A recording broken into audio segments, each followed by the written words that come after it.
Welcome to Andy Staples on 3. I have not entered the transfer portal. I might be the only one at this point. The big news on Wednesday. Two of Alabama's best returning players, Caleb Downs, freshman safety, Kadyn Proctor, freshman left tackle, entering the transfer portal. Downs, I believe, is officially in. Proctor, not yet, but is planning to go in. And this is big news under any circumstances, but because of why it happened and where we're at in the sport, I think it becomes even bigger, because what it means, it's what we talked about last night. You are only as good as your last head coach hire. For Alabama, that's Kalen DeBoer. Like, everything that Nick Saban did over all those years, all those national titles, none of it means squat right now. That Nick Saban discount that players would give Alabama because they produced so many first-round draft picks, it's gone. So now, these guys entering the portal because they can, because Nick Saban left, which opens the portal for 30 days. Alabama has to try to keep them. They may or may not be able to do that. But if you are Kadyn Proctor, if you're Caleb Downs, if you're anybody who's a very good player on Alabama's roster, now's the time if you want to leverage somebody. If you want to see if you can get some more money, if you want to see where your market value is. Like Kadyn Proctor, such a human does not exist in the transfer portal. Number one offensive tackle recruit in the country last year, started as a true freshman at left tackle for Bama under Nick Saban. Now, it was a little bit rough at first for Kadyn Proctor, but he got better as the season went on. And there will not be a school in the country who wouldn't want somebody like that. The question is, who does he go to if he leaves Alabama? He's from Iowa. He had initially committed to Iowa. Would he go back home? Would he go to Georgia? Caleb Downs is from Georgia. Caleb Downs was recruited by Travaris Robinson, who just took a job at Georgia. Like, that makes pretty logical sense there, which would definitely be the rich getting richer. For Kadyn Proctor, if he doesn't go to Georgia, then it may be spreading the wealth if he winds up somewhere other than Alabama. This is a crazy time in the sport. And I know some of you are like, this is ruining the sport. No, it is not. This is incredibly interesting, and it is giving other fan bases hope. Viewership is up. There's more parity now than there's been in the last 15 years. It's not all because Nick Saban retired. In fact, a lot of it's the factors of the transfer rules changing, NIL, that combination. But then you add Saban retiring on top of it, and it creates a whole new world. We're going to talk to Jake Crain from Crain & Company about that whole new world, because it does feel like a new day in college football. It's like we talked about with T-Bob Abear last night.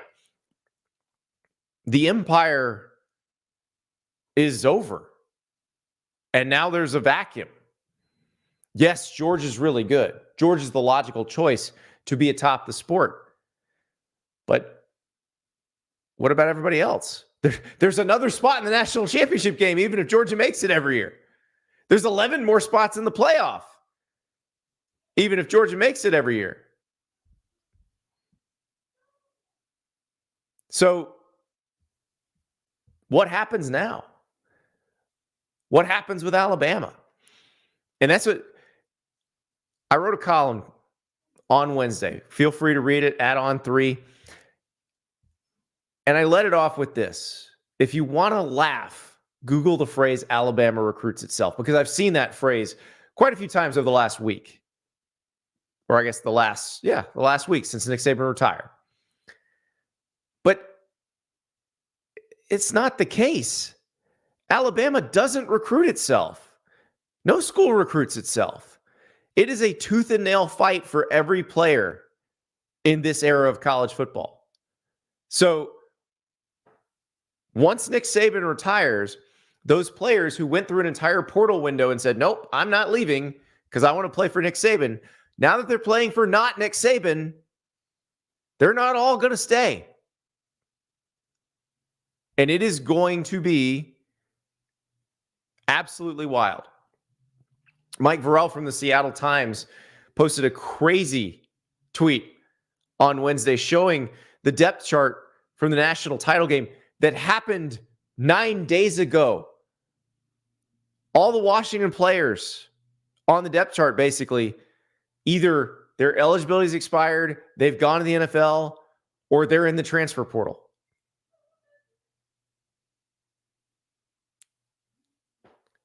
Kalen DeBoer, he's at Alabama now. Maybe some of them will follow him. Maybe they will replace people who left because they're playing for not Nick Saban. Joseph in the chat, it's not really a sport for you because your career is all about BS. I'm sorry that you hate change and fear change. I'm sorry it scares you. Sorry, Joseph. The rest of us are just enjoying the football. More people are enjoying it. We've seen the ratings. We know this. And this is going to be a crazy time in the sport. Because for a lot of fan bases who have felt hopeless in the past era, there is hope now. And a lot of it isn't just the NIL transfer portal stuff. It is Nick Saban retiring. I mean, we talked about that for years. Every offseason, I get the question like 100 times. It's the Dear Andy show tonight. How many Dear Andy columns, be it at the SI or the Athletic, how many in the offseason had the Nick Saban, what if he retires? What happens when he retires question?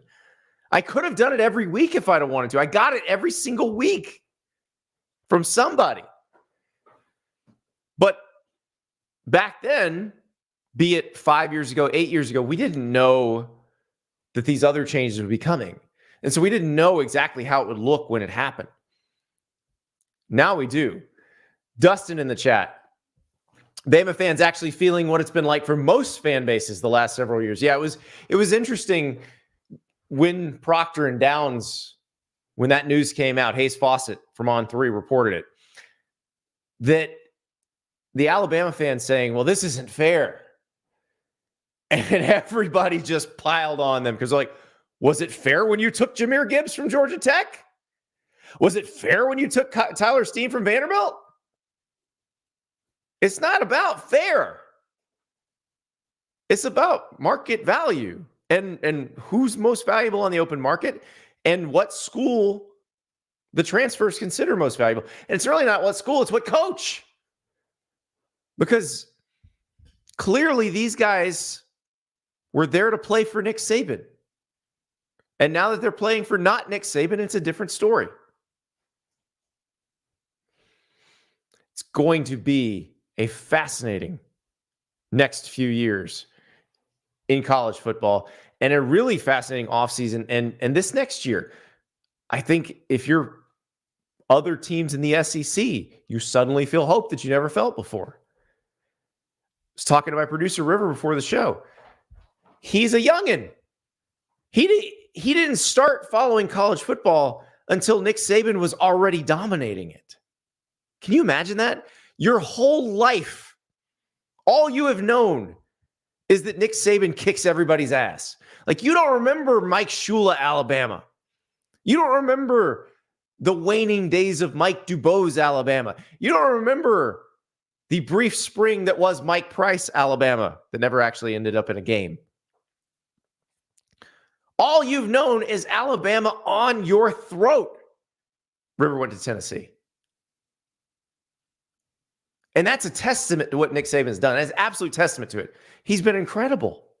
And I think that's all of the discussions we have turn into tributes to the man because it's amazing that he did this. And it says so much about how good he was that this is happening now. It's going to be amazing to watch what happens next. We've got Jake Crain coming up. We've got a Dear Andy show.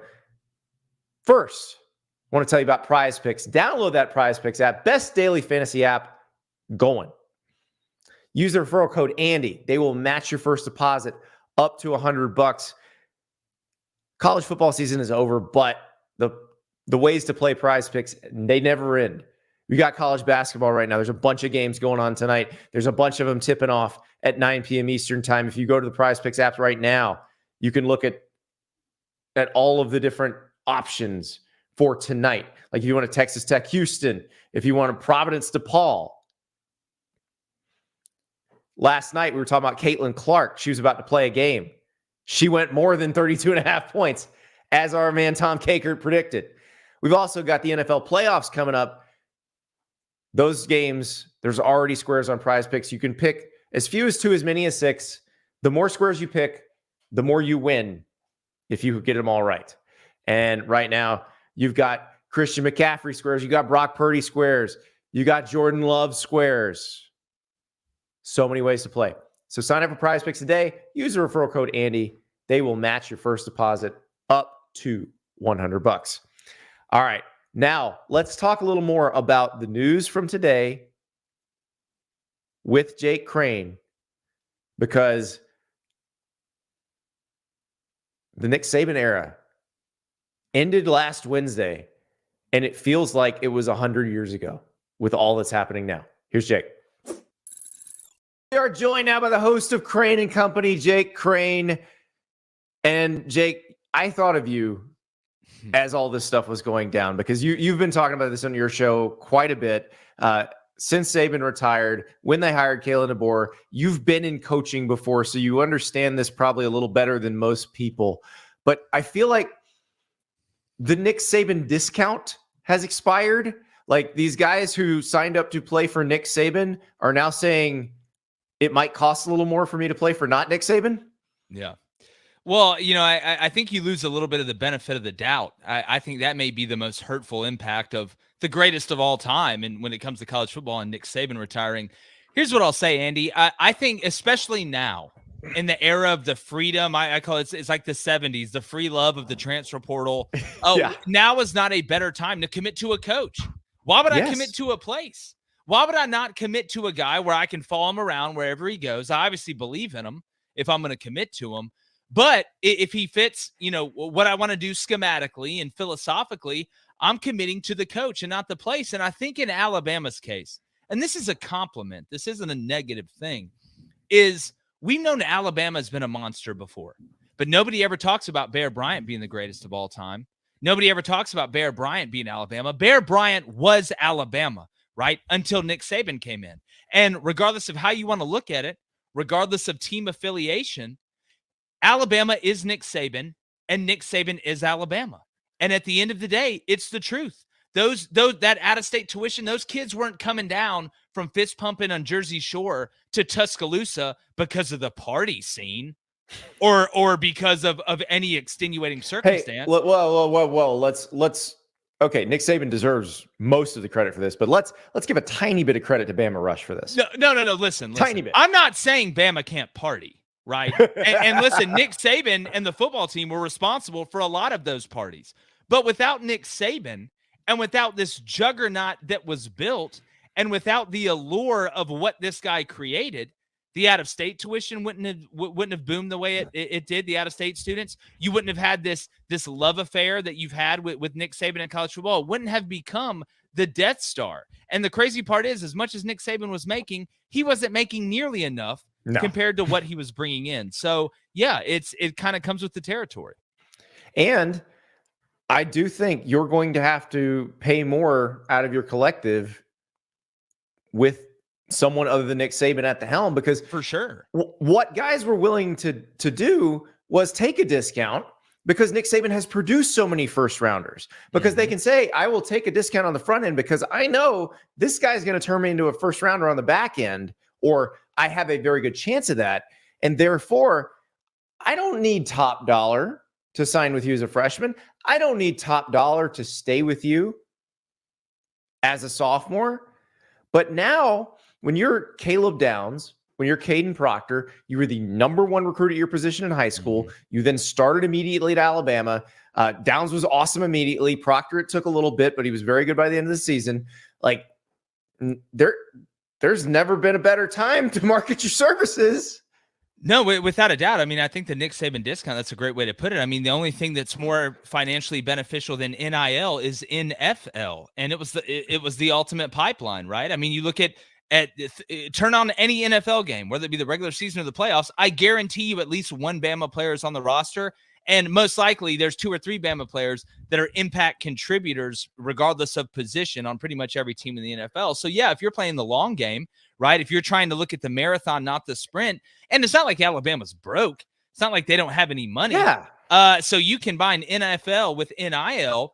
It's obviously huge, but when it comes down to the nitty gritty, when it comes down between choosing Alabama and the pipeline that they've created to the NFL and maybe a school that's offering more NIL money but doesn't have as much NFL cachet, if you're a smart business person, and again, you're able to see the beach through the forest, why not get the best recommendation ever, right? Mm-hmm. Nick Saban, regardless of how it went in the NFL for him, when he signed that dotted line or he rubber stamped you, NFL GMs, NFL scouts, NFL head coaches, they listened. It's like getting a good reference on chocolate from Willy Wonka. Some guys, it just means more. Exactly. And as good of a coach as Kalen DeBoer is, and his record's great so far, he just doesn't have that long of a track record of doing that. So you can't, you can say that's going to happen, but Nick Saban could tell you that has happened. And I think that's the key difference. Yeah, listen, there were a lot of famous, artists that sung rock and roll, but there was always the first, right? There's always the golden ticket, that, to use my second Willy Wonka reference in as many sentences as possible. You're never going to be able to recreate that magic. I'm going to tell you right now, Kalen DeBoer is he's a damn good football coach, Andy. He's won everywhere he's been. He understands it. I don't buy into you have to be from here to win here. If that was the case, then you may be a great car salesman in Michigan, but you'd never sell one in Alabama. That's not the case. You can sell cars, you can sell cars. Kalen DeBoer can coach football. The main factor becomes, how much grace does the Alabama fans give him the first time it inevitably goes wrong, whether that be at Wisconsin, whether that be Georgia at home. And I know we're going to get into that. I don't want to dive too far too early. Do have a habit of doing that. But Kalen DeBoer is never going to be able to recreate the magic that Nick Saban did, especially in the ever-changing landscape of college football. It's harder than ever. And it's one thing to be the guy that started the company. It's another one to be the guy that takes it over after the GOAT. And that's why I said, and some people disagree with this, I do not, and Steve Spurrier agreed with what I said. I don't want to be the guy that follows the GOAT. I want to be the guy that follows the guy that follows the GOAT. And some people will say, and I've heard him say it, oh, well, that means you can't be afraid to take over for the greatest of all time. I'm a businessman. This is about business. If you've ever been in the coaching world, this isn't about emotion or, ooh, I'm a tough guy, look at me. You're making the best decision for your career. It is very calculated. It is very intricate. And you can't just base it off pure emotion. Not saying Kalen DeBoer made a mistake, but if any Alabama fan thinks that he's going to recreate that same magic that Nick Saban did, you are going to be let down. If any fan outside of Alabama thinks now Bama's just going to disappear and go away and not be important anymore, you are wrong. The answer is typically somewhere in the middle. But I do know this. Nick Saban was the greatest of all time. What he accomplished will probably never be duplicated, never be replicated. And the guy that follows him's got a lot of guts, but we'll see if he can get even a half of what he did. And if he does a half of what Nick Saban did, Greg Byrne and the Alabama fan base ought to be thankful for it. Well, and I think knowing Greg, he feels differently probably than the average fan. Like, he's probably got a much more realistic view of what success will be for Kalen DeBoer. But I think that for the fans, they've been so spoiled by this, so spoiled that it's almost impossible to live up to this. Andy, even if the fans are realistic about it or think they're being realistic about it, they won't be. Well, it's impossible because, again, this man is the architect, right? And the landscape's ever changing. I keep saying that. But you know what? We always say, and I think about this, I haven't had kids yet with my wife, but I do want to spoil my kids to some extent, right? I want to give them everything. I want them to have every option. I want Christmas to be the best ever. I want them to get every single thing that they want. Nick Saban was the greatest Santa Claus ever to Alabama fans. And if you were born in a certain segment at a certain time, you have known nothing but the best Christmases ever. You wanted a pony, you got a pony. You wanted a truck, you got a truck. You wanted a pony that was made out of a truck, you probably got that too. Well, guess what? Sometimes the economy goes down. Sometimes Christmas isn't as ballin' as it used to be. And instead of being upset about the present times because they're not as good as what they used to be, you ought to be very thankful for the memories. That doesn't mean that the standards should be lowered, but it does mean that reality should be accepted. And what I fear and what I've continued to say, because again, I look at it from I know how the sausage is made. I've been there. And no team has sent me a check yet in a while. So I'm going to tell you what I really think. If Kalen DeBoer's tenure at Alabama will be defined by the amount of freak out that happens after the first thing that inevitably goes wrong. Maybe it's at Wisconsin in week 3 or week 4. Maybe it's Georgia at home. But Nick Saban had a little bit of leeway when it went wrong, even when they took a lacrosse player down to South Florida and beat USF, which is amazing in its own right. But he had a little leeway when it went wrong because, one, of what he had done in the past, and two, he always tends to fix it. And that's what he did this past year. Kalen DeBoer will not have that leeway. And it is like the Soviet Union. Bama fans are used to perfection or it didn't happen. One of the greatest quotes from the movie The Death of Stalin is when the Soviet plane crashed and killed all those hockey players, the first thing Stalin said is Soviet Union planes don't crash. Well, guess what? At some point, the Berlin Wall's got to come down, buddy. You got to expose it to the world. You got to come back down to reality. But what a great ride it must have been. What an incredible ride it must have been. And you should be thankful for the memories. Okay, so now I don't know how to transition to the SEC version of Scorpions singing Winds of Change, but we can start whistling now because they are blowing across, and it's not just the SEC, across the whole country. Like, we don't know where, like, people say, oh, okay, T-Rob went to Georgia, so Caleb Downs probably going to go to Georgia. Does Kadyn Proctor go back to Iowa? Who knows? They don't even have an offensive coordinator yet. So who do you think benefits most from this? What programs do you think have a chance to take advantage now? Well, when the emperor dies, you pretty much just look to the next in command. You got to look at Darth Vader over there in Athens. I mean, he's over there with the red lightsaber just waiting on this. He's the protege. He's the chosen one, the golden child, the boy who lived. Kirby Smart. He's created it almost in Nick Saban's image. Did you just mix Star Wars and Harry Potter? That's Andy, I might impressive. have just done that. I might have just done it. Is your mind blown? But no, again, Georgia's got to be next up, right? Even with what Michigan did this year.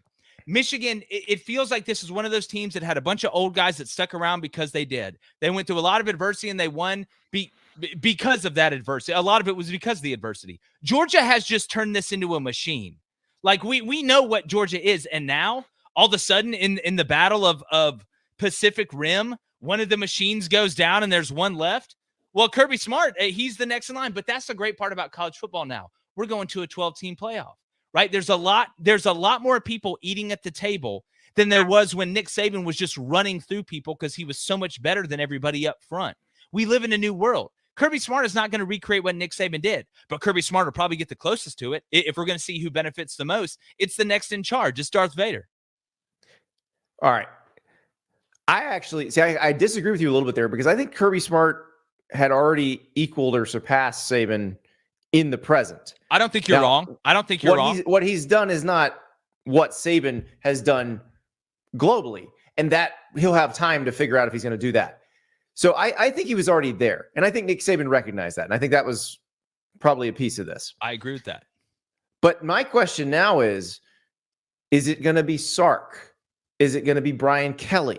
Is it going to be somebody in another league? Is it going to be, if Jim Harbaugh comes back, can he build, something longer term at Michigan where they're competing for championships every year? Does Ryan Day suddenly take advantage?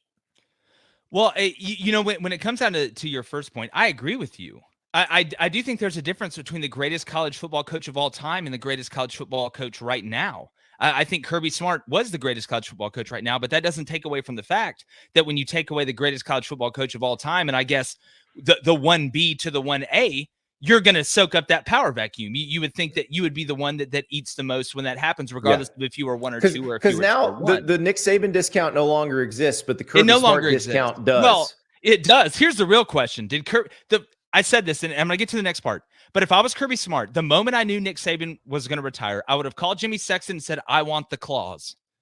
There's only one out there." And you say, "Jake, what clause are you talking about?" Nick Saban had a clause in his contract where he had to be the highest paid college football coach. So either he was at the top or if somebody usurped him and got paid more, that clause would act. It would instantly put him to number one. And there can only be one of them, because if you had two, they would just go back and forth until you reached $1 trillion and beyond. It's unattainable to do that. So if I was Kirby Smart, that's what I would have gotten. I don't know if he did or not. But when it comes down to who else can do it, yeah, there's a lot of guys in the running, but there's only one secretariat right now. And that doesn't mean that somebody won't catch him or they can't. Sark's at Texas, right? The Mega Rangers built for you. You just made the playoff. Your quarterback's coming back. The question is not, can you do it once? It's, can you do it over time? There is not another team, right? I guess you could say Jim Harbaugh in Michigan, because they've made the playoff as many times as they have. Yeah.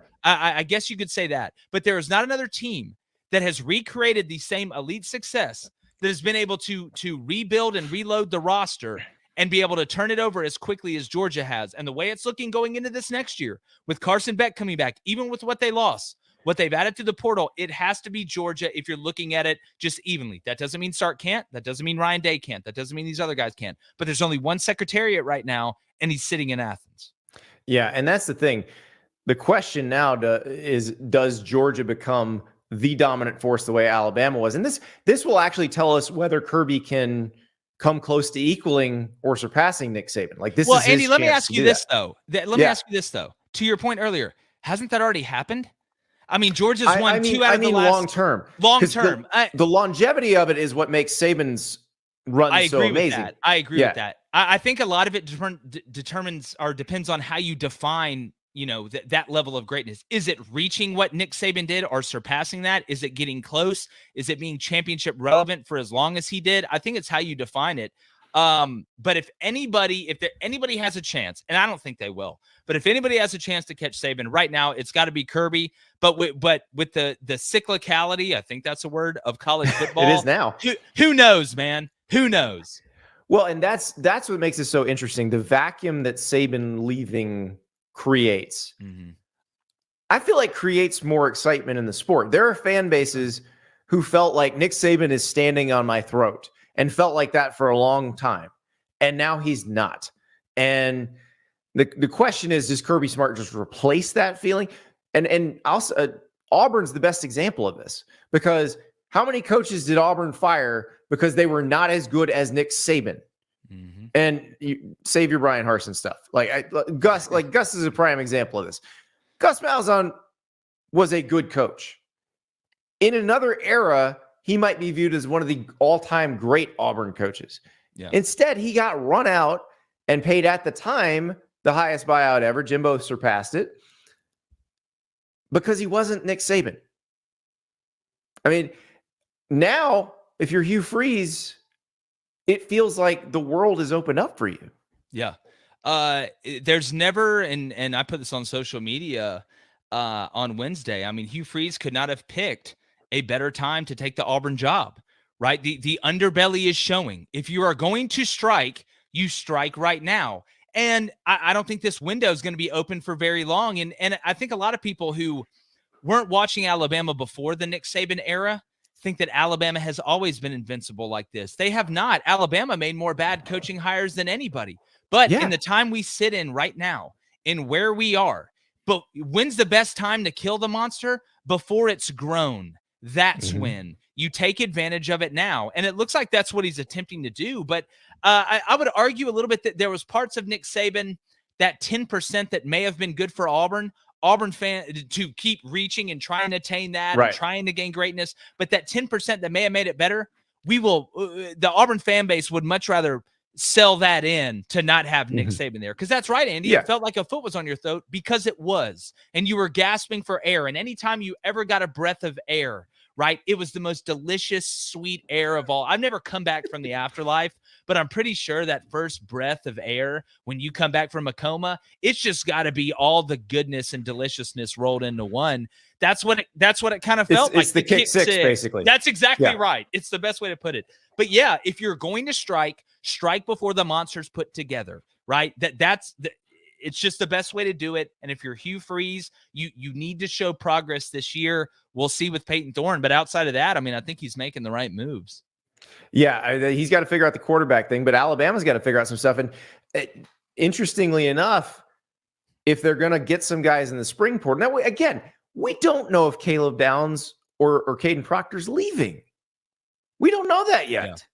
Like No. if Alabama really wants to keep them, there's a way. Yeah. Well, it's again, I mean, I think you have guys, and I don't think that Caleb and them are doing this, but you would almost be stupid now if you were a big time player to not enter the portal or let the higher ups know their thoughts of entering the portal to leverage your NIL, Yes, right? 100%. I mean, again, it's a smart business. You cannot like it, right? But if you don't like me not paying taxes, fix the tax loopholes. But I do pay taxes for anybody that's asking out there. It's the same thing. Like if you don't like the rules, then change them. But I don't think in this case that's what's going on. I think a lot of this was attached to T-Rob, who's now at Georgia. But Right. no, I mean, again, until just like we see in high school recruiting, until that NLI is sent in, until I see your name on that paper, and it used to be the fax machine. I actually miss those days. But until that fax comes in, you can still go anywhere. And for Caleb Downs, there's still time. For Kadyn Proctor, there's still time. But again, at this point, Andy, with the transfer portal, as somebody that's just watching it, I've got too much investing in high school recruiting. I don't have time for this.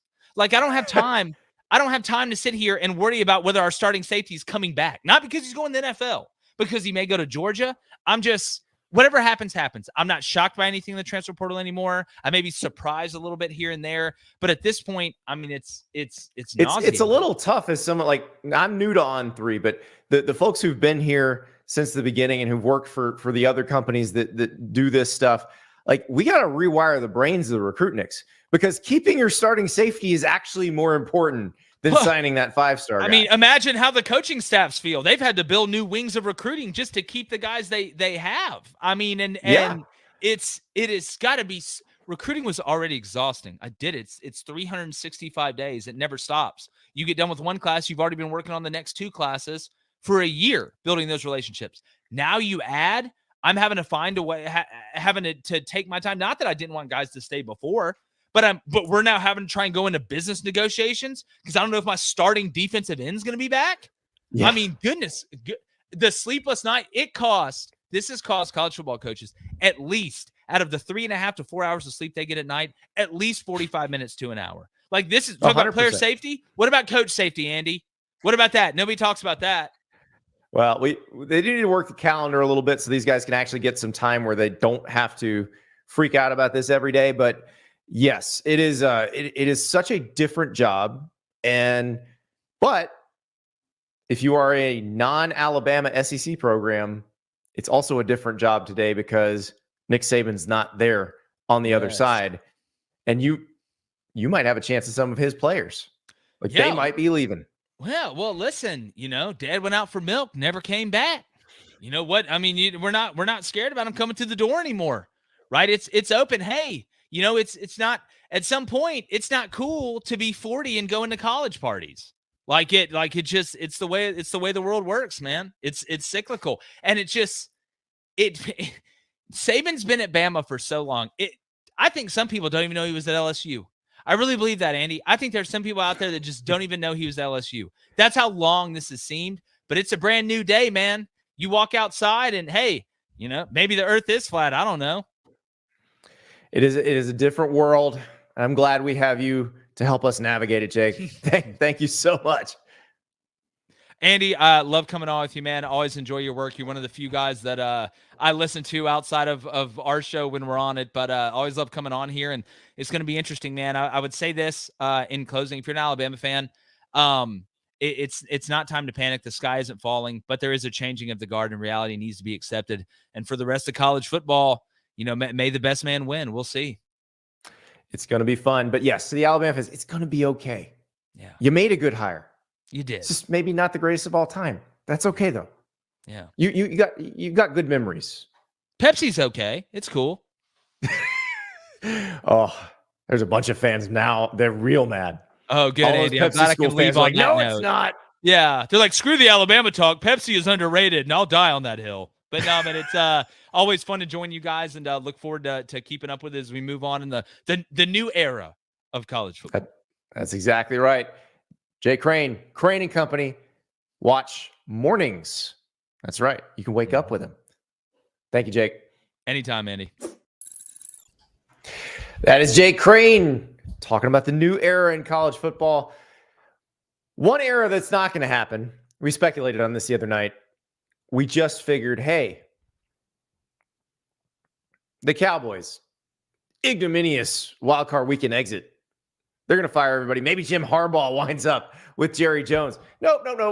Adam Schefter reports that Mike McCarthy's staying as the head coach of the Cowboys. So scratch that one off the list as a possible Jim Harbaugh destination. But remember, right after we got off the air last night, the Falcons posted that they had interviewed Jim Harbaugh for their head coaching job. So still waiting. Harbaugh Watch 2024 continues and will continue until we hear I'm taking a job or I'm staying with Michigan. And we do not know what the answer to that is, but we shall see. Perhaps other NFL teams in the mix. The process ongoing. He's interviewed with the Chargers and the Falcons. The Falcons also interviewed Bill Belichick. So if you had that on your bingo card going into the last season, that the Falcons would wind up interviewing Bill Belichick and Jim Harbaugh. It's yeah. Falcons, Arthur Blank, though, has never hired someone who wasn't a first-time NFL head coach, which is an interesting fact. So that would be Harbaugh and Belichick. Both have been NFL head coaches before, obviously. So very interesting situation there. We're going to keep watching Jim Harbaugh. Harbaugh Watch 2024 will keep going. But right now, it is time for your questions. Got lots of good Dear Andy questions this week. And we will start with one from @JLo791. And it is very topical. With all the departures from Alabama, do you think they can make the 12-team playoff this year, or do you think they take a major step back? I think we have to define what step back means, what major means in this case, because I think Alabama fans who are used to Nick Saban levels of dominance would consider 10-2 a major step back. But the thing is, if they go 10-2, they're going to make the playoff. And they're still going to have one of the most talented rosters in the country. Because let's say they lose Caleb Downs and Kadyn Proctor. They're going to get guys in the portal in the spring. Now, we'll talk about whether they can be from the SEC or not when I answer this next question. But there will be plenty of good players who want to play with the other good players at Alabama. They didn't all leave. So I also have some faith in Kalen DeBoer. We've watched him win everywhere he's been. He's one of the more respected coaches in college football. He took a Washington team that was 4-8 the year before he got there, went 25-3 over the next two seasons, and made the national championship game. So I think there's two things going on here. We got there will be a drop because Nick Saban's standard was so high. But I don't think it's going to be that big of a drop. The question is, how unhappy would that make Alabama fans if it's just a slight drop? I still think they're going to have a roster capable of making the playoff. I still think they're going to have a roster capable of being competitive in the SEC. I don't think that's going to be a bad thing at all. So Shorty says, if he has consecutive 10-2 seasons, Bama fans will be crying. Oh, they'd be mad because that's a step back from what Nick Saban was doing. They would definitely be mad about that. But I still think they're going to be good enough to be competitive for a playoff berth. Remember, we'll actually get to this part in another question too, but I do think if you're in the top three in the SEC, you're probably making the playoffs. So you're competing for one of those top three spots in the SEC. This Bama roster that he's going to wind up with. Now, unless everybody leaves over the next week and a half, 2 weeks, I just don't see that. I think he's going to have a roster capable of playing. Listen, it's still Alabama. They have a collective. It's not like the collective has no money. It's a matter of how you choose to spend your money. And they got to make sure they take care of the guys they need to take care of. It might be that now Caleb Downs and Kadyn Proctor, because of what they are, that good at their positions, you might decide that what it would cost to keep them would make it harder to keep enough of everybody else. So you got to do the math. That's the thing you got to work on. You have to be able to make that math work. And that's every school in the country right now. And I know everybody thinks there's like a blank check at Oregon or a blank check at Texas. It's not a blank check. Somebody's still got to pay real money for this stuff. Thomas in the chat. As a Bama fan, 10-2 gets in the playoffs every year. As long as we're in the playoffs every year, I don't think DeBoer will be going anywhere anytime soon. Agreed, Thomas. I agree.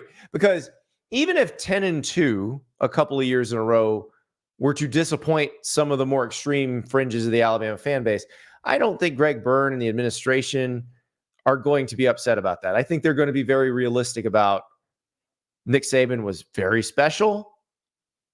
There's never going to be another one of him. And that's okay. As long as you're being competitive now and you are fielding a good roster, winning games, I think they'll understand. But we shall see. Taz says, laugh out loud. As long as we make the playoff every year, we'll be happy. Be ready for disappointment. Yeah, every year in the playoff is asking a lot, even with a 12-team playoff. Oh, no, by the way, Nick Saban made it 8 of 10 years in a 14 playoff. Oh my God, it's gonna be rough. Next question from CFB Causdog on Twitter. Can you clarify some of the rules regarding transferring and specifically the SEC rule? For instance, can players contact a coach before the player has entered the portal without violating any rules? We know coaches are not supposed to initiate contact. And as a follow-up, if a student from one SEC school enters the portal in January, can he stay at his current school and enroll at a new school in the summer and be eligible to play in the fall? This assumes that the rule survives the legal challenge. It assumes the rule survives the legal challenge. It also assumes the rule isn't changed by the members of the SEC this spring. It's something that came up last year. They talked about it, but they didn't end up changing it. And the reason they didn't end up changing this rule that says if you want to transfer from one SEC school to another and play right away as an undergraduate, not as a graduate, graduates are different, but as an undergraduate, you have to go into the portal in the winter window. You can't go into the portal in the spring window. And so they thought about changing that last year. And the coaches and the ADs talked about it, and they said, look, this makes our lives easier because most of the guys who play for SEC schools want to play in the SEC. So if they were to transfer, they want to transfer to another SEC school. And if that's not available to them, they're going to stay. And for the most part, it calmed everything down. You saw a couple isolated cases like Bear Alexander leaving Georgia to go to USC, but you didn't see a lot of cases where somebody who was going to play a pretty decent role at a big SEC school was going to leave in the spring to go play in another conference. And so that is why they would probably keep this rule. Now, the question that got asked about a player initiating contact, you're not supposed to do that for the players. You're supposed to enter the portal first, and then you have those conversations. But we all know it happens. We all know the coaching staffs at other schools are putting out feelers, be it with a high school coach or with a speed trainer, with a quarterbacks trainer. All of those people in the player's orbit, they're going to check with to see, is this guy happy? Is he thinking about maybe doing something else? You're going to see that. And you will see it the other direction too. A parent is going to want to reach out and find out if there is a market for their kid before the kid enters the transfer portal. Because remember, once you enter, your old school can say, "Oh, that's it. Your scholarship's done. We're done here. You're out. You're off the team." And so you kind of want to know. So that communication does go back and forth, even though you're not supposed to. The other question, if a player were to enter the portal in January or so in this window right now, can they stay at their current school and then enroll in a new school in the summer? Yes, they can. As long as they entered the portal in this window, they can play for the other school in the fall. When they get to the other school and when they choose the other school, doesn't matter. They can do that as long as they entered the portal. But if they haven't entered the portal, then they can't stay in conference. So that's the other issue for Alabama. And this is why I wonder if Alabama might decide that it would support a change in that rule, because now Alabama is gonna need to fill probably a few spots in the spring window. And I would imagine there's some quality players in other conferences that would love to go play at Alabama. But I think Alabama would probably like to have the option to have the whole country open to them, the whole menu, and not just the non-SEC part of the menu.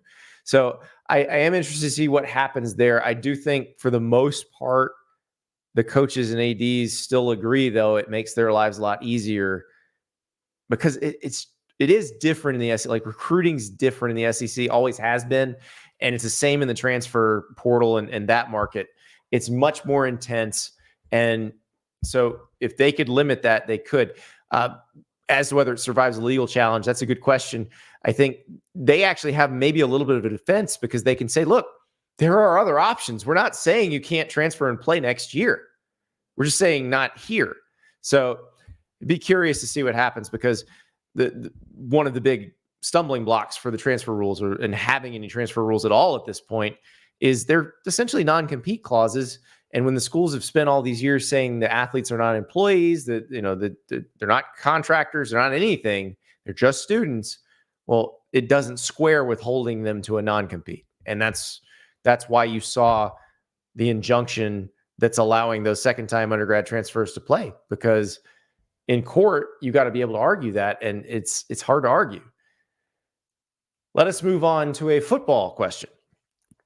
This one comes from Mitch. In the age of transfer portal QBs, not many teams have won in year one of a quarterback. Trevor Lawrence and Mac Jones. You talk about year one as the starter, not necessarily year one on campus, though that was both for Trevor Lawrence.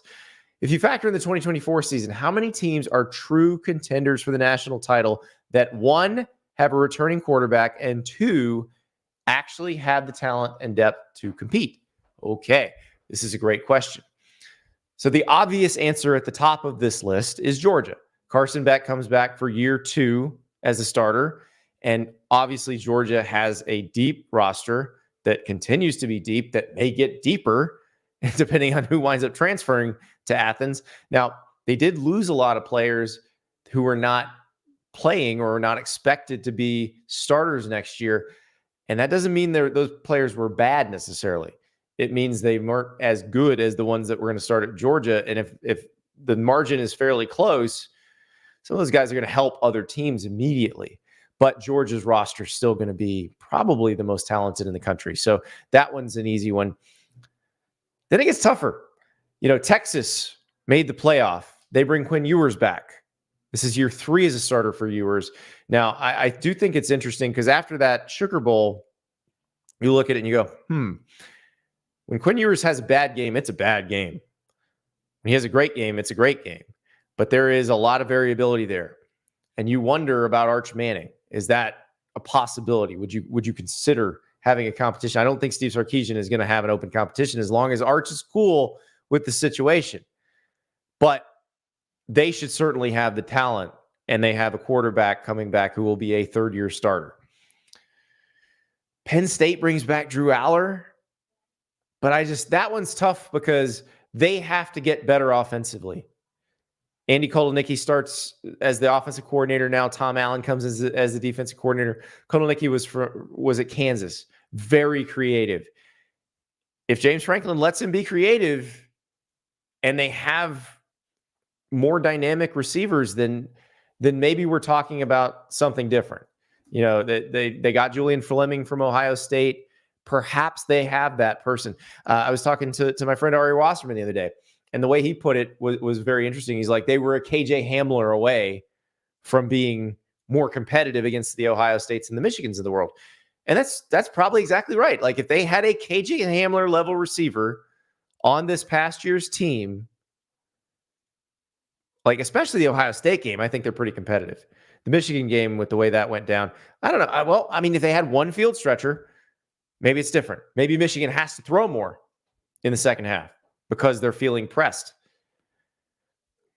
Alabama brings back Jalen Milroe. Say what you will about Jalen Milroe. He got much better as the season went on. I don't think he had the best Rose Bowl, but again, the snaps were at his shins pretty much every play. I don't think that's his fault. So I like the idea of Alabama bringing back Milroe. We'll see what happens in this offense with Kalen DeBoer, with Ryan Grubb. But they certainly fit the profile here. Another one that I think we're all probably going to have in our preseason playoff predictions is Ole Miss. Jackson Dart is a transfer. He came in from USC, but that was a long time ago. He's entering year 3 as a starting quarterback in Oxford. They've improved on their defensive line through the transfer portal. They've improved their receiving core. They got Juice Wells from South Carolina, who, when he's healthy, potentially the best receiver in the SEC. So that one is an interesting one. They might have the talent level, but you saw them play at Georgia against the healthiest version of Georgia last year. It did not go well. But they get Georgia again this year. We'll see what happens. Now, I'm going to give you 3 that do not have a second-year starting quarterback. These are all first-year starting quarterback situations, but they're good rosters where the new quarterback has played a lot of football, has been a quality starter somewhere else. And so I think that these 3 are possibilities just because of the experience level of their quarterbacks, not necessarily the experience in that particular offense. So we start with Oregon, which brings in Dillon Gabriel. He just spent the last 2 years as Oklahoma starter. He was UCF starter before that. He takes over an offense that is ready-made, that has tons of talent. The defense has a lot of talent. That definitely seems like a possibility that as they move into the Big Ten, they could be really good. You know, again, he's new to this offense. Will Stein and him haven't worked together before, but Dillon Gabriel has played a lot of football. Another situation like that, Ohio State, where Will Howard comes in. Will Howard led Kansas State to a Big 12 title in 2022. He started on and off, dating back to his freshman year. And the only reason he's not still starting at Kansas State is they had to choose between him and Avery Johnson, who's the in-state 5-star guy who has more eligibility left, who was a freshman last year. So Will Howard joins an Ohio State team that brings back a ton on Ohio State's going to be great on defense next year. How good they are on offense is the big question mark. What kind of staff changes might they make? How's that going to look? There's a lot of question marks around that, but I don't think you should question that Will Howard is a good quarterback and should be able to be an upgrade over Kyle McCord. Now, no more Martin Harrison Jr., but Jeremiah Smith comes in. If you've watched a little Jeremiah Smith high school highlights, this guy's going to be really good. One more. Notre Dame, Riley Leonard coming in from Duke. And Riley Leonard was an excellent starting quarterback at Duke. You saw the difference between Duke with Riley Leonard without. He's a 2-year starter there. They've got quite a bit of talent coming back, and they have a schedule that is very conducive to making the playoff. Now, is it conducive to winning the national title? That I don't know. That's a bigger question. So I want to give them the benefit of the doubt there, though, because I do think Riley Leonard, having played a lot, is capable of getting in the playoff for sure. One more I left off with a more experienced starting quarterback. Missouri, Brady Cook, he's back. Now, the question with Missouri is they've got to replace some pretty big losses defensively, some really good players up front and in the secondary. So if Eli Drinkwitz can fill those holes, I got some faith in Brady Cook. Now, he was a dynamic quarterback for them last year, and it justified Eli Drinkwitz's faith in him. And this is a quarterback who was getting booed going into the K-State game and then led them to one of the best seasons they've had in a long time. So those are the ones that I think could do it in this era. And Carson Beck, Jackson Dart, those seem like the two who feel like that they're the most comfortable in their offenses, that they can lead them to new heights. Georgia, it's familiar heights. It's only been a year since they won the national title, but I do think those are the ones that I would look at the most. From Tufi on Twitter, what do you think the conference splits will be going into the playoff next year? How many teams from each conference will get in? For example, could a one-loss non-champion from the Big 12 or the ACC make it over a 2 or more loss non-champ from the Big 10 or the SEC? Absolutely. Absolutely. The Big 10 or the Big 12 or the ACC could be multi-bid leagues. So one league's going to go to a Group 5, or one bid's going to go to a Group 5 champ. The SEC champ's going to get a bid. The Big 10 champ's going to get a bid. The ACC champ's going to get a bid. And the Big 12 champ's going to get a bid. So that's 5 spots. So that leaves us 7. I do think it's likely that the top 3 from the SEC and the Big 10 all get in. So if that were to happen, that takes 2 more spots away because we've already got their champions in from each league. So that's 4 spots. That leaves 3 spots. At least 3 more spots. So you could actually have a 2-bid ACC, a 2-bid Big 12, and either the Big 10 or the SEC gets 4 in. I do think that's possible. But you looked at the playoff with the Big 10, Big 12 especially. Even if you took Texas and Oklahoma out of the mix, there would have been a lot of years where they would have been a 2-bid league had there been a 12-team playoff. So I don't doubt that. I also think, especially with the Big 12, it's going to be so competitive at the top. There will be multiple teams that are capable of winning a title. You'll go into November with a bunch of one-loss teams.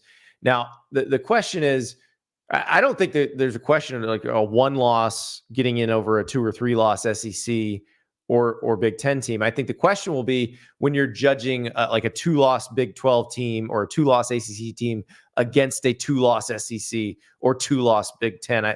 That's where I think the SEC, the Big 10 is going to get the benefit of the doubt. But I do think you should not be surprised if the ACC or the Big 12 or both are 2-bid leagues. Speaking of the ACC, and boy, there's a lot going on with this school in the ACC. This question is from Chris. Dear Andy, as a Florida State fan, it's easy to get excited when you read the headlines about the former 4-star recruits we've added in the portal from schools like Georgia and Alabama. How many of these types of transfers are difference makers stuck behind an experienced blue chip player? And how many are players who might have had an inflated rating coming out of high school and didn't develop where they were? Maybe more importantly, how do you tell the difference when a lot of these kids haven't played much? That is a great question, Chris. And there's no easy answer for the last part of it. Like, how do you tell the difference? But I will say where this helps, because they're going to Florida State and not somewhere, clear across the country, there's a really good chance that Florida State was either in on their recruitments early or they have somebody who was in on their recruitments at another school, that they have a really good idea of what these guys were. I would imagine with a lot of these guys, these are players Florida State wanted out of high school and, scouted, had on their board.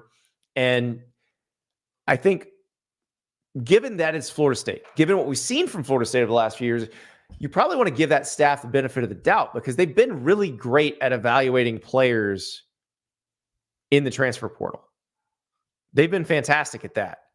So I think they probably have a pretty good idea who they want off of these rosters who maybe hasn't played yet. And like you saw Florida State, when Amarius Mims briefly entered the portal from Georgia a few years ago, they were all over him. And he wound up being a really good player. Now, Georgia got him back because he was pretty important. Again, the offensive tackles don't grow on trees. So that would be, I think I would have faith in them in this situation.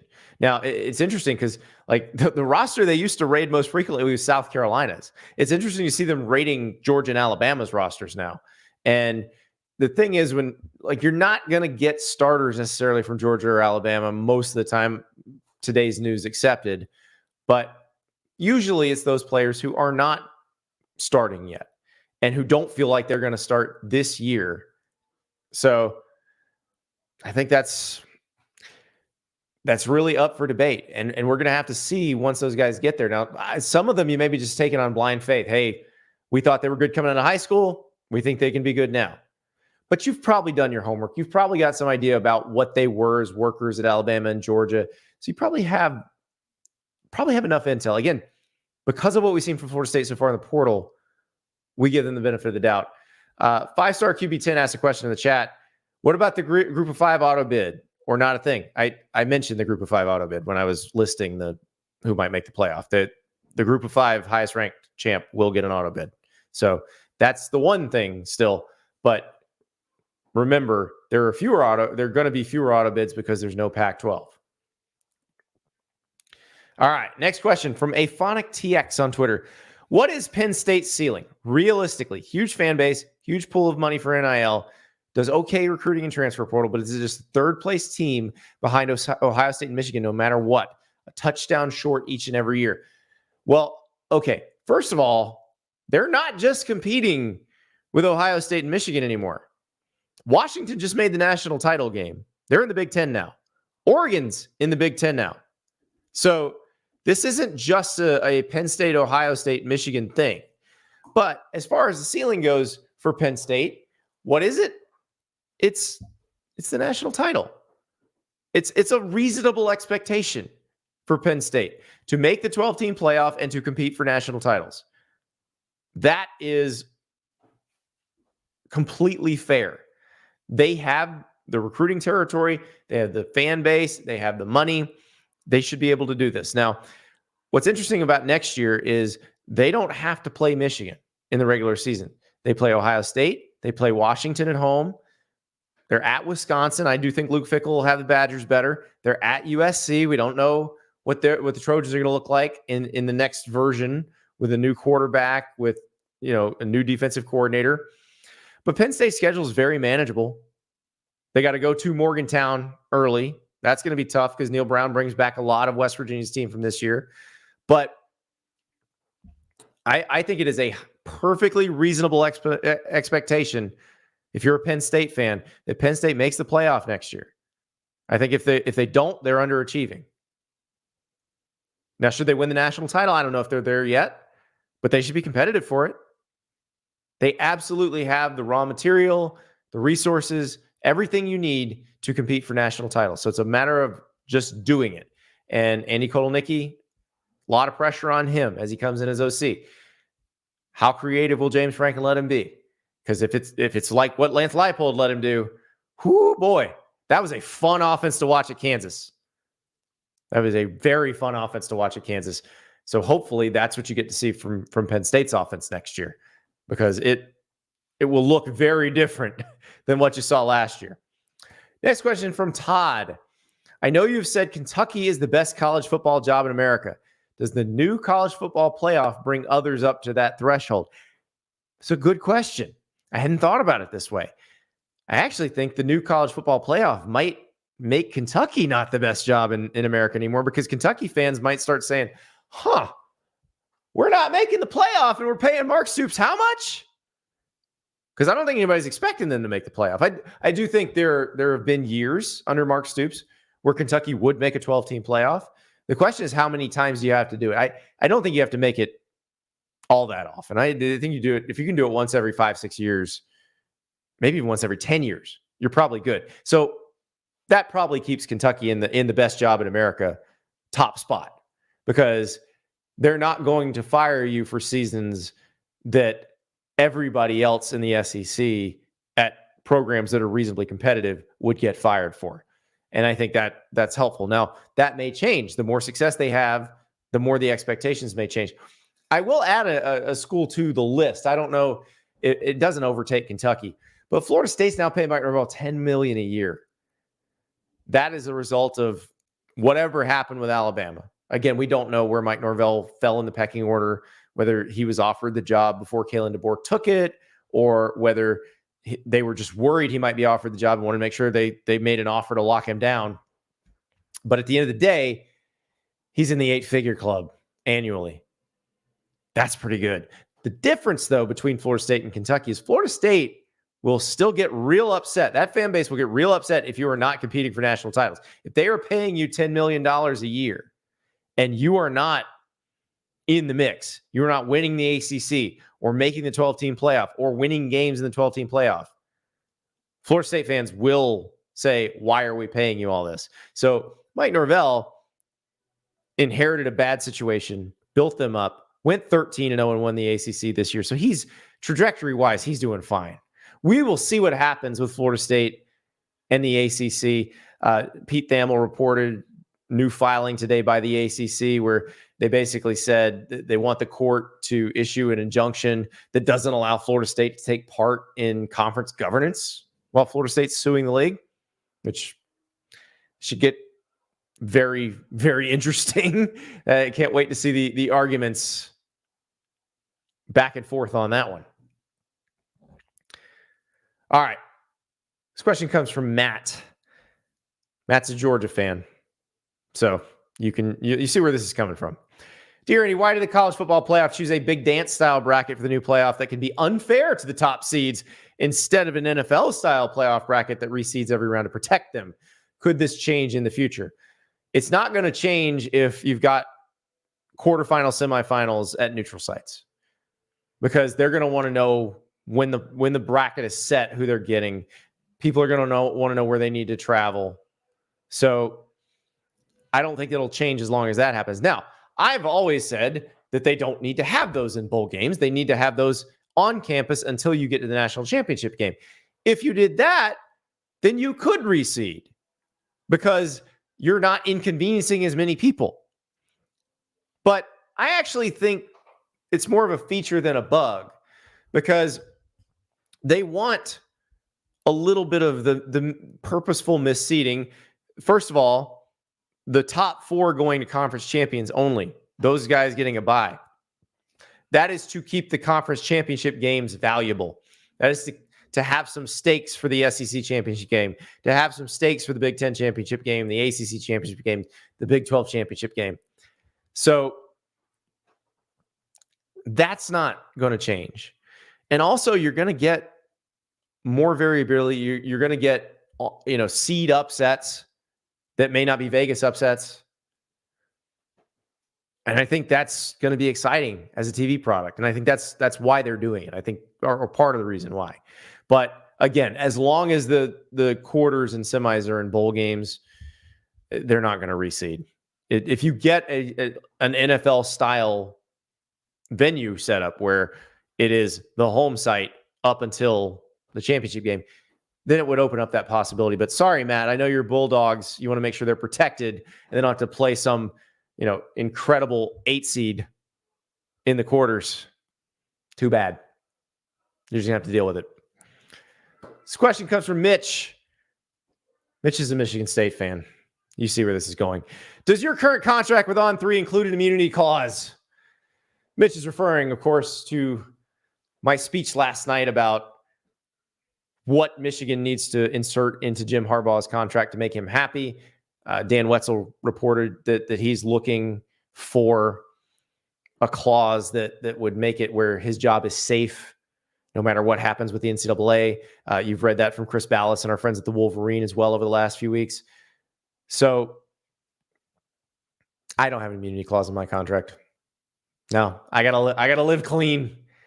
If I mess up, On3's like, you're out, you're done. So I live a very boring life, and that's okay with me. But I don't want you guys to live boring lives. I want to help make your lives more exciting. And good Lord, the amount of news in this sport in the last week have made it really, really fun to cover. We're going to keep talking about it. On Thursday, we'll talk to some folks about what their programs, the programs they cover, are going to look like in the post-Saban era. Because I do think it changes things for everybody. We're also going to talk a little college hoops with Joe Tipton, get you ready for the weekend. It is going to be a whole lot of fun these next few weeks, because basically you wake up every morning, you're like, I have no idea what's going to happen. We still don't. And oh, by the way, Harbaugh Watch 2024 continues. We'll talk to you tomorrow.